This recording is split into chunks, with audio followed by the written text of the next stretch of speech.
2016 பார்த்தீங்கன்னா இப்போ வந்து பிஜேபி தான் வந்துட்டு அதிமுக கட்சி நடத்துறதுக்கு ஒரு காரணமாக இருக்குது, ஒரு நன்றிகரமாக தான் செஞ்சுட்டு இருக்காங்கன்ட்டு எடப்பாடி பழனிசாமி சொல்றாரு. எடப்பாடி பழனிசாமி தினந்தோறும் ஒவ்வொரு கதையாக விடுறார்.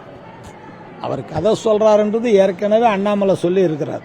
எடப்பாடி பழனிசாமி சொன்ன கதையெல்லாம் ஏற்கனவே அண்ணாமலையுடைய பேட்டியை எடுத்து பார்த்தீங்கன்னா எடப்பாடி பழனிசாமியை அண்ணாமலை என்ன சொன்னாருன்னு தெரியும்.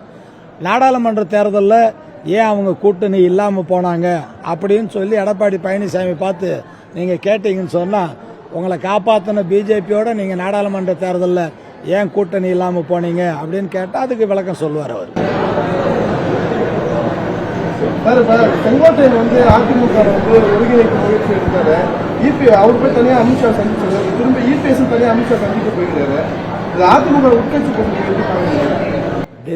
டெல்லியில் இருப்பவர்கள் ஆட்டி படைக்கிறார்கள் என்பதற்கு செங்கோட்டையன் ஒரு தலையாட்டி பொம்மையாக இருக்கிறார் என்று தான் தெரிகிறது. அதிமுகவில் வந்து அது ஒன்றும் புதுசு இல்லை.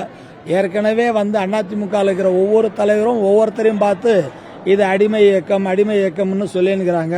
அதில் கொஞ்சம் தெளிவாக சொன்னவர் அண்ணாமலை சொன்னார், எடப்பாடி பழனிசாமி எப்படி அடிமையானார், ஓபிஎஸ் எப்படி ஆனார், தினகரன் எப்படி ஆனாருன்னு தெளிவாக சொன்னார். ஆமாம், அதால் வந்து அது அடிமை இயக்கம். அது அடிமை பெண் படத்தில் எம்ஜிஆர் நடித்தது மாதிரி இப்போ இவங்களெல்லாம் ஒன்றா சேர்ந்து டெல்லிக்கு அடிமையாக இருக்கிறாங்க. தொண்டர்களை வந்து கட்டுப்பாடோட வச்சிடலாம் அப்படின்னு சொல்லிட்டு பல்வேறு